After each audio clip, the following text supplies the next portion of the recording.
session is brought to you by Define You's Move Retreat. What people don't understand is when you are addressing your mental health, then that is when you are taking proactive measures. So that's where the issue lies. When people hear mental health, it's automatically assumed there is a mental illness, and then there is a negative stigma. The thing that does always come up is somebody that's crazy. Welcome to Define You Radio. Class is in session each week with guests who didn't let their past define them and have found a way to define themselves in life. Pens and papers ready.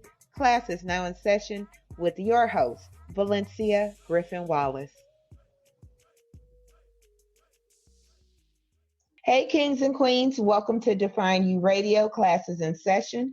I am your host, Valencia Griffin-Wallace, and in today's session, we are discussing mental health and self-esteem with Queen Terri of Bold Vision Consulting. Pens and papers ready.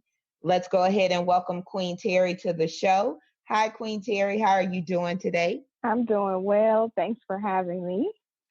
I am really excited to have you on because the mental health aspect that I got from everything I found on you, it seems like you're really passionate about mental health.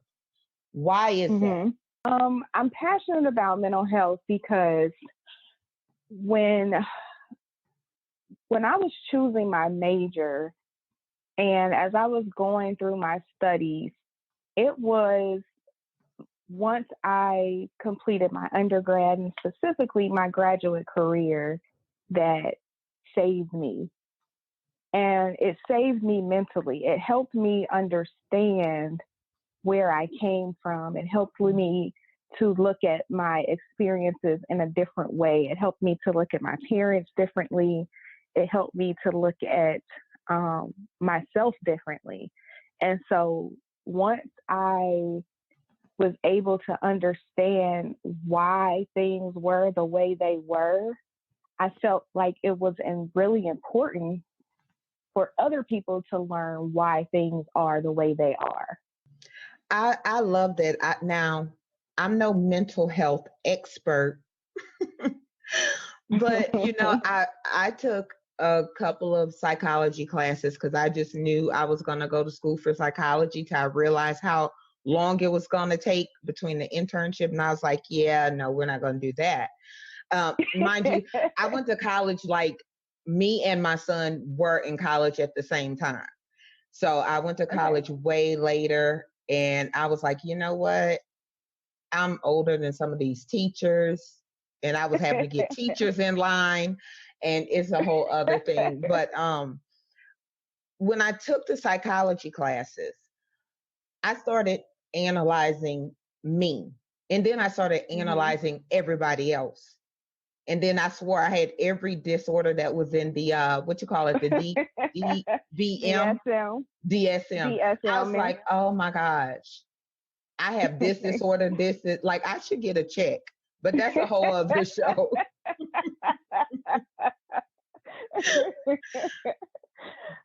Do you feel like there's a lot of, what's the word I'm looking for? A lot of misconceptions when it comes to mental health. Because when you hear mental health, you automatically think crazy people. Right. So the issue lies is when people hear mental health, they attribute it to mental illness. And what people don't understand is when you are addressing your mental health, just as if you were addressing your physical health, then that is when you are taking proactive measures so that you don't become physically ill or so that you don't become mentally ill. Or as some things are genetic, when, physically, some things are genetic or have a predisposition to mentally as well. So that's where the issue lies. When people hear mental health, it's automatically assumed there is a mental illness, and then there is a negative stigma put on mental illness, because the thing that does always come up is somebody that's crazy. And that's not always the case. I love the proactive measures, and I never thought about it like that. And something you just said, as far as like genetic, mental health or mental issues. I don't know the proper way to say that, but what's something that you have seen that tends to be a genetic mental health or mental illness issue? So I don't get too deep into really the brain functioning and things like that, but depression is something that is typically, the chemical imbalance and things that are passed down. And what people need to understand is that everybody has a depressive episode. At some point in their life, you have some kind of situation that you've been depressed about. The difference is, as far as how you're diagnosed with depression, with the DSM-5, now it is DSM-5, the Diagnostic Statistical Manual, there are criteria that you have to, that you go against to see, checking off to see what you fit. And, the biggest thing is the amount of time you've experienced your symptoms. So, you have depression not otherwise specified. So, which could be just, you lost your job and you just, having a little bad time or whatever for like a week or two or whatever. But if you are reoccurring weeks, months at a time, it's constant. Those are the kind of things that can be genetic, and that things that you have to be aware of. And those are things that, I hope I'm not jumping the gun, those are things that have happened in our families, but we didn't know that's what the problem was. Uncle or such and such or aunt such and such, they always moody, they always got a problem. What's wrong with them? But it was some kind of mental illness that was never addressed. And I see that a lot, just thinking about with my own family and people I know, we as a community definitely blow it off. There's a lot of stigma attached. So as adults, if we're carrying some sort of stigma, or that, oh, just get over it, or oh, that's just my crazy uncle, how then do you go about educating the youth on mental health when they come from a family of, a certain mindset or that carries a certain stigma? You just have to present them with the information, and one has to be ready to receive it. I did not come from a family and an environment that talked about any counseling, any mental health. I didn't know anything about any of that before I went to college. My major was chosen for me, psychology was chosen for me, because when I described what I wanted to do, it was basically a professional mentor. I wanted to help people, guide people in the right direction. And so they said psychology. So I had no, pre-knowledge of any of this stuff. And so once I, went into grad school and start talking, about it to my family and things like that, it was just kind of like, oh, you know what I mean? It's like, oh, Terri is going to be a therapist, but we still not into that type of thing.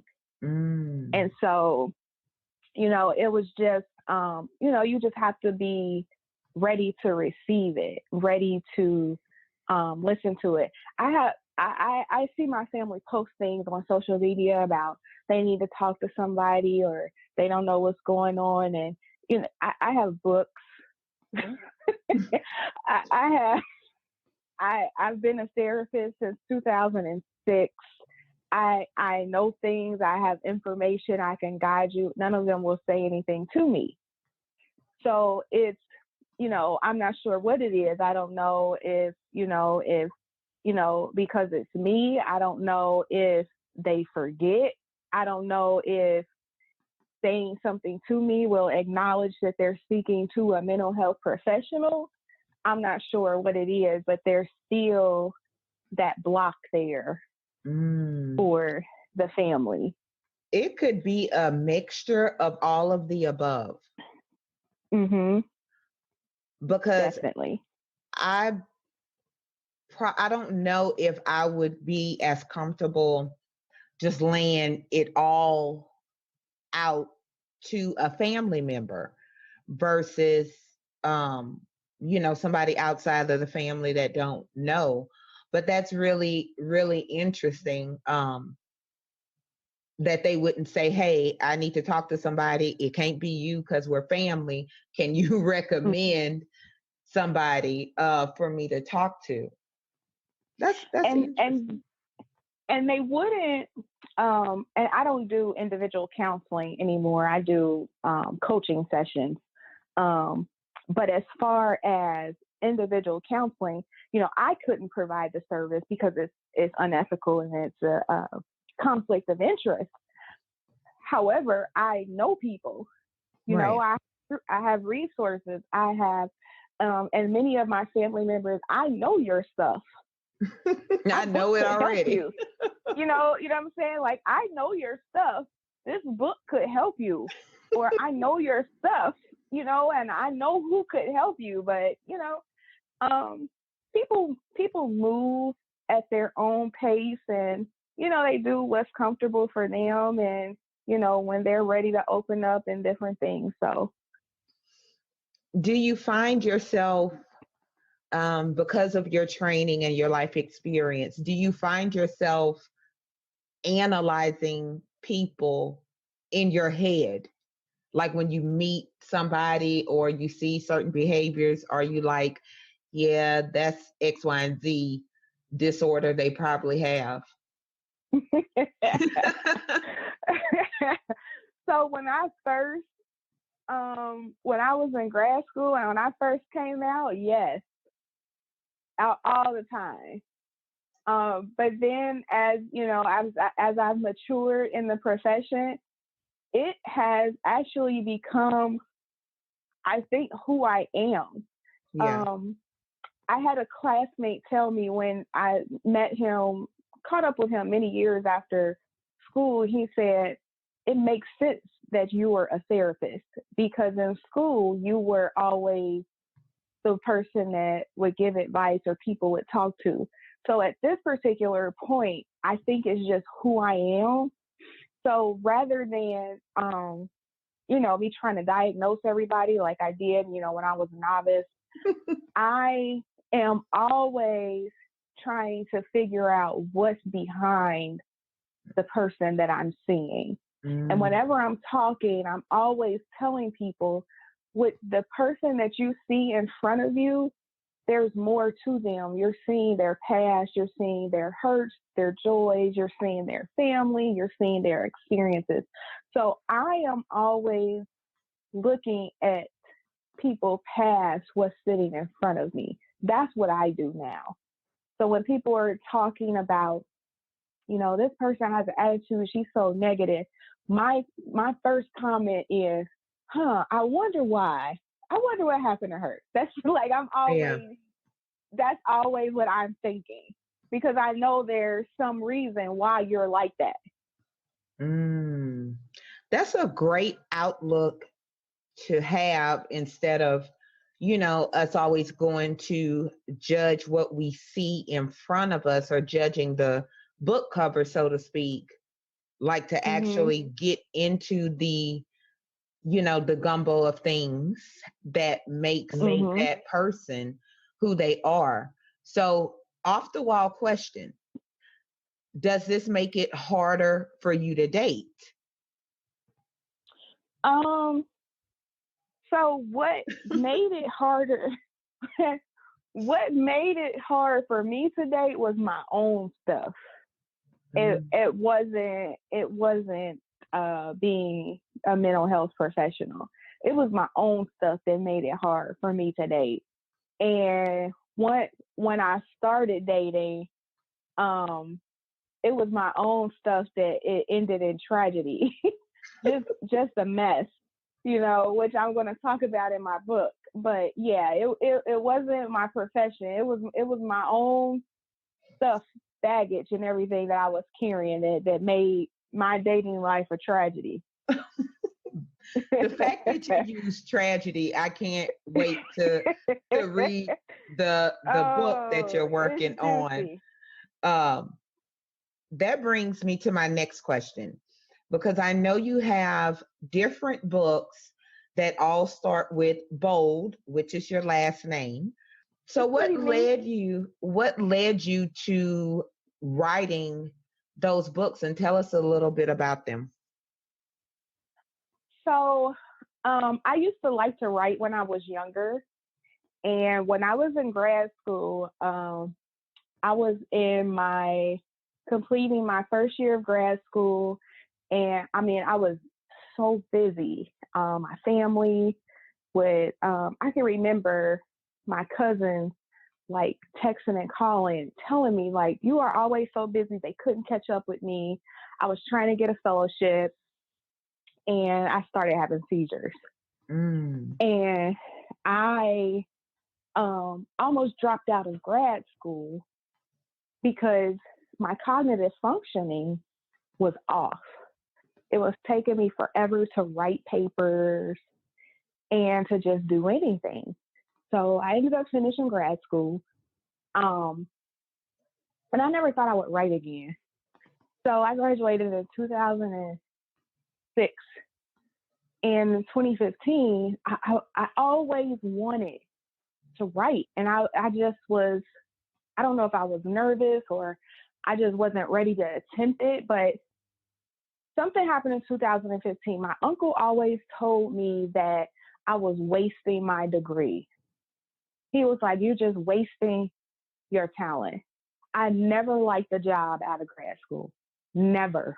Nothing I ever did, I ever liked. And he said, he always pushed entrepreneurial life. Yeah. And I never bid it. It was like my uncle was above his time. He was before his time. It's super popular now, but then it was like, I'm not doing that, So in 2015, I just took a chance. Literally, one day I start texting him, like, we got a name. He named my business. I had a logo, and boom, I'm launching a business, like all within like 3 months. And I wrote the book. And I decided to write my first book to my younger self, because my younger self, I never would have made it to who I am now without the guidance and assistance from the many angels that stepped in and helped me throughout my life. And there was so much that I needed when I was younger. There was so much that I didn't say. And I know that there are other people that felt the same way. And I didn't realize how many people felt the same way, even still, until the book came out. People that I've known for years, I had no idea, because we don't talk about things. So that first book is really like my baby. Is the closest to my heart, because it's the one that I have been longing to write for some time. And the other two books just come from my interactions with the kids I was working with. They said one day, one of them said to me, they were doing something. And I was like, why did you do that? Because I'm bad. Well, who said that? Well, they say I'm bad. But literally, those were the words. I went home and wrote a book.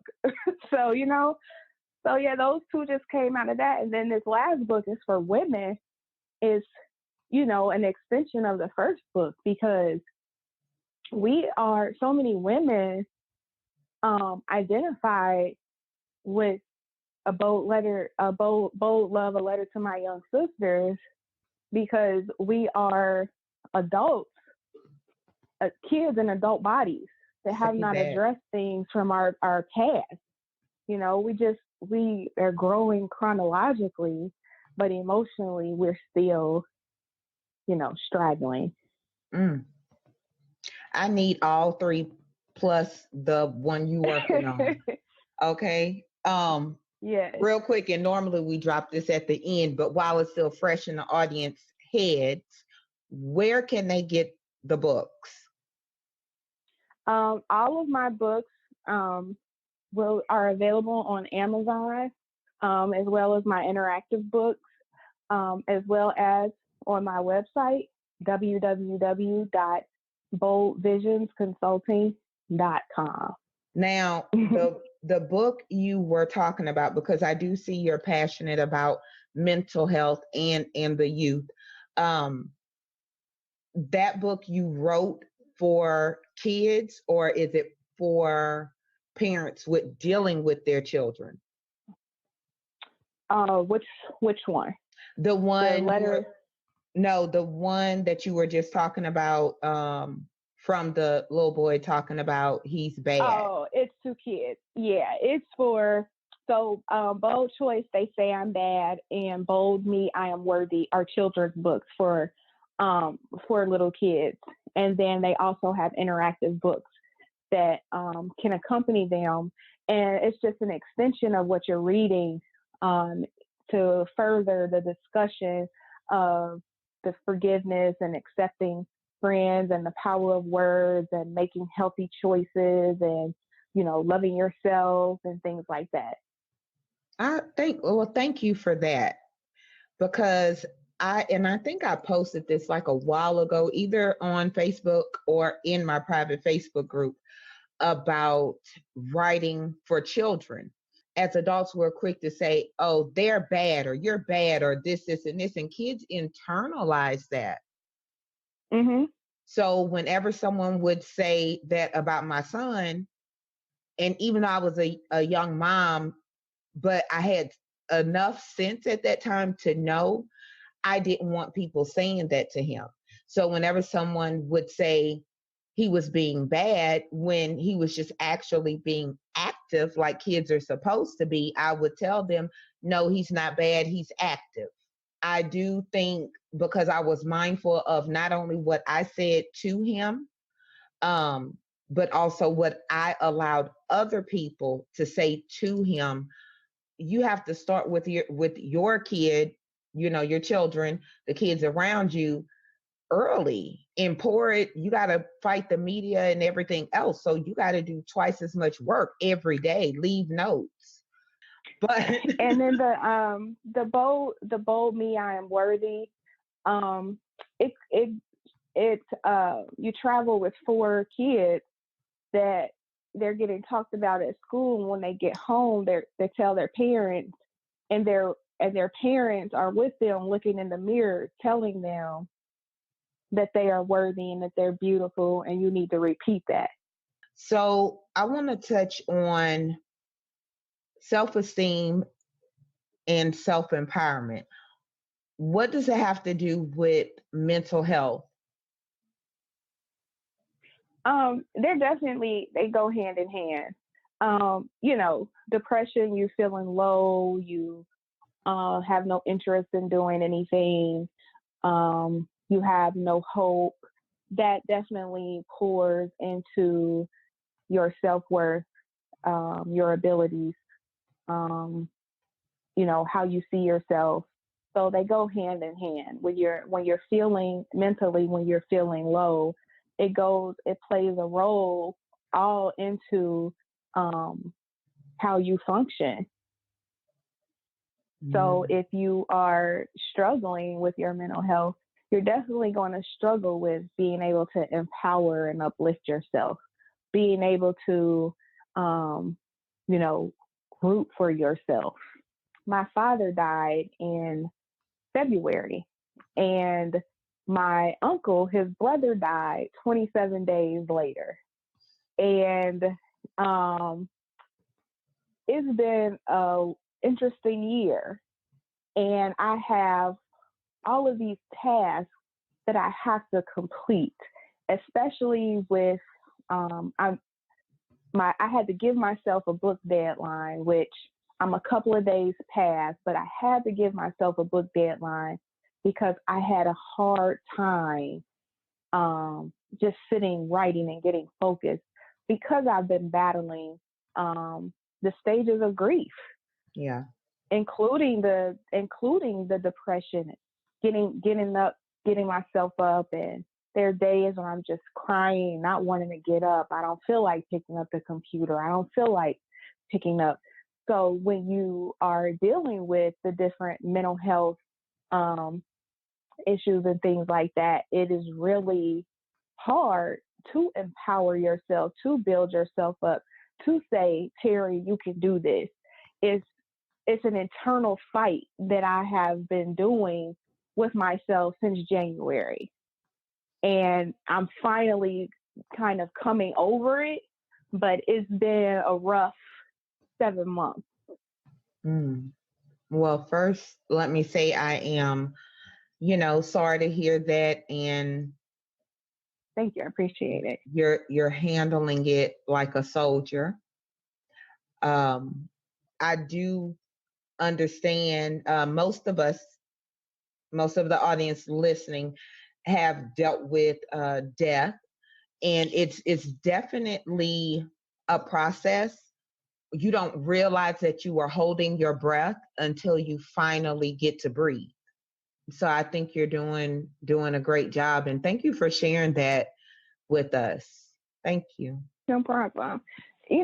Transparency is important. And it was important for me to, when I was deciding how I wanted to format my book, my mom won't be happy about all of my experiences that I share in the book. And, I'll deal with that, but it's important for people to know that you are real. Yeah. It's kind of like, I don't know if you're in a church or not, but it's kind of like, when you're in church and, you have people coming to church, or you have young people or whomever in the church that mess up, and you have these people looking at you as if they stepped out of the Bible and never did anything. They never had an experience. They never messed up. They never felt this way. They never committed this sin. They never did anything. And so it's important for me to share my experiences to make me relatable. It's important for me to let my audiences know, my kids know, when I'm working with kids, that I'm not that far off from you. Sure, I'm educated. I have degrees. I know this and I know that. But I'm about to talk to you on a one-to-one basis like you my little cousin or my nephew down the street, because I know what you've been through. I've been through that. I did that, been there. You know what I'm saying? So I'm not ashamed, or I'm not beyond telling people, yeah, I deal with depression. I'm sorry, that moment of silence was an internal hashtag amen. Because it was like you just dropped the mic and walked away, and I was like, wow. Hashtag it's amen. Necessary. It is very necessary. Because I would rather know who you are than think you're one way, and I look at you one way, then find out later, if that makes sense. And then I see that a lot in church, and what I have to tell people is the same Bible you hold in your hand has stories of adulterers and prostitutes, and let's not forget that David didn't just kill Goliath. I Mhm. love that. You did literally just drop the mic. Like I ain't even know where to go next. So I can't wait until, so what's the release date or estimated release date for your latest book? February. I mean February. September 20th. So very soon. Yay. That's like literally around the corner. With kids today, young adults today, what do you think their biggest issue is? Um, I'm I talked to a young person the other day, and we were talking about how social media is a really big influence, Yeah. and just kind of understanding. And I also let her know that the issues that young people have, adults have the same issue. I find Mhm. myself when I'm doing work with youth, I'm doing the same type of work, having the same type of discussions with adults. You know, the things people see on social media, no matter what age you are taking that for the 100% truth. You are taking that and you wanting something that you think you don't have. You think that is something greater than what you have. You want that instant gratification. You think it's better. And you have an 8-year-old thinking that. You have a 40-year-old thinking that. You have 40 and 50-year-old social media trolls and bullies. And you have 8 and 9-year-old social media trolls and bullies. So everybody is experiencing the same thing um, at different stages in life. But the one thing that I would say that young people don't have that I would say my generation and older had, and I'm 37, they don't have coping skills. Mm. They don't know how to deal with hard stuff. When stuff gets hard for youth, they have meltdowns. Also, um, the generation that has parented today's youth have not given them responsibilities. They Hmm. do a lot for they have done a lot for them, so they don't have as much responsibility as we had, and so they don't know how to handle a lot of things. They don't know how to at 19 or 20 make their own doctor's appointment, or they don't know how to drive. They're not even getting their driver's license. You know, when I was in school, we turned 15, we getting that tip.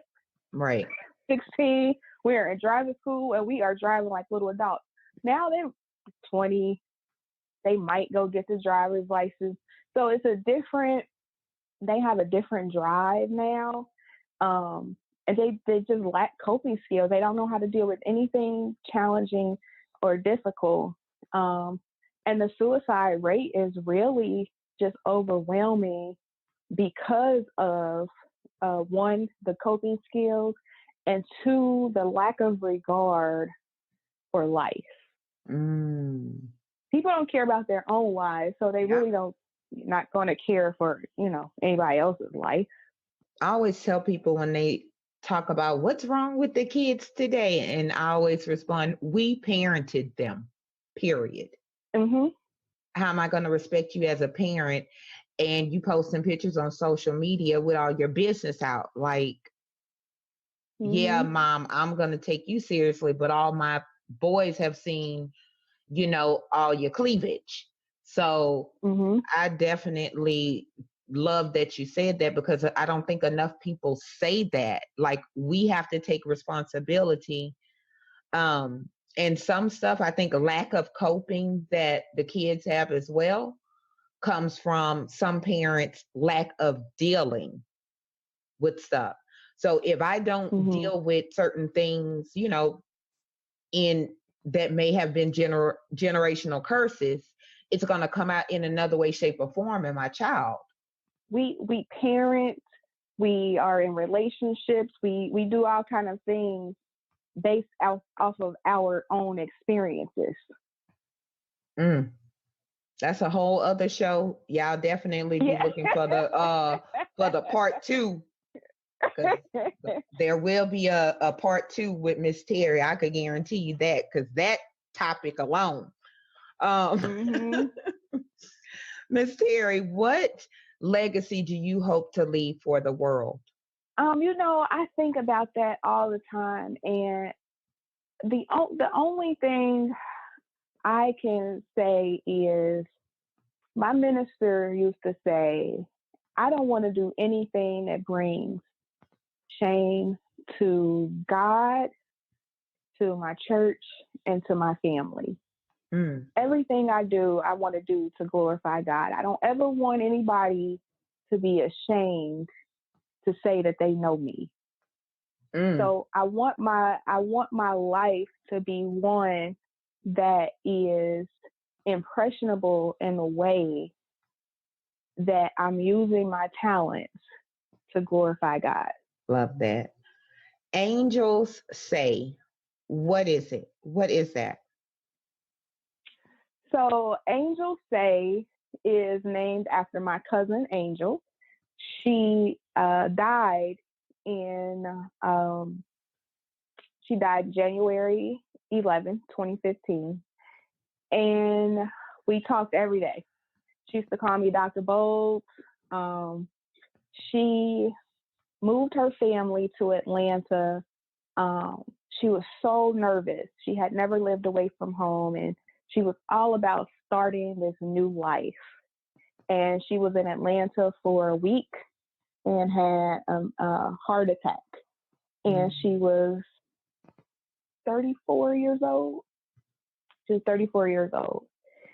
And Angel always thought her say was the law. She was my older cousin only by 2 years, but she just thought whatever she said was law. She thought she was my boss. And Angel Say is a fund donated as what I set up for when I have initiatives to donate things. People can donate through Angel Say, and those funds will go directly to whatever my initiative is at that time. Last year I had an initiative to get 200 books into Cincinnati public schools, and people donated, and I actually did well over 200 books, and they donated directly through Angel Say. I'm the second oldest, and there is quite a few under me. And yes, Yes, I am the boss. Um, I'm one of 30. wow. So are you on the younger cousin side or the older cousin side? Yeah, I am. I knew my number. I think I'm 25, maybe. I think I'm 25. My oldest cousin, he might be 49. He might be 49. And then we had 30, and we've lost two. So I have a whole lot of older ones that think they my boss. Yeah, I can't even respond to that. And I'm hoping none of my younger cousins listen to this one. Because I tell them it's just you. I tell them like that it's just you. Other people would appreciate having an older cousin that tells them, that's how I handle stuff. Um, so how can people donate to Angel Say? They could go directly to my website, www.boldvisionsconsulting.com, and under the donation tab, I believe it's under About, and then the donation tab, and Angel Say is up under there. And through, if I get random donations and things like that, I'll just donate a book somewhere, or I have T-shirts, I have lip gloss that promote self-esteem, things like that. So somebody's always needing a donation. Right now, there are schools, school supplies drives are starting. So if I got donations, I would just go and donate some books, put in some book bags. Love that. Donating a book, for instance, that can be the book that turns somebody's life around. So in that way, in addition to the other ways, you're leaving a legacy for the world.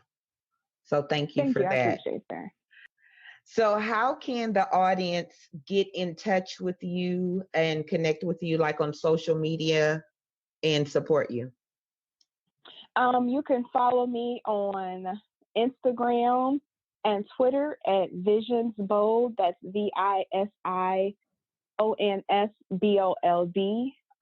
Facebook, Bold Visions Consulting LLC.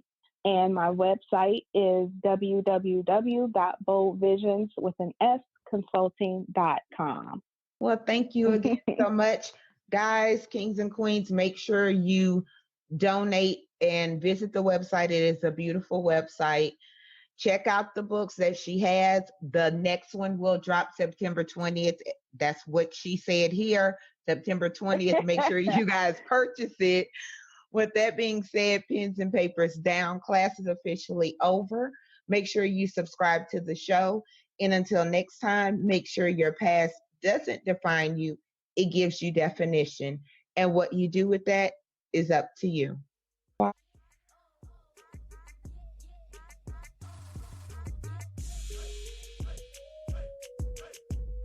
Go to ValenciaGWallace.com and find out more about the Move Retreat, because queens need a break too.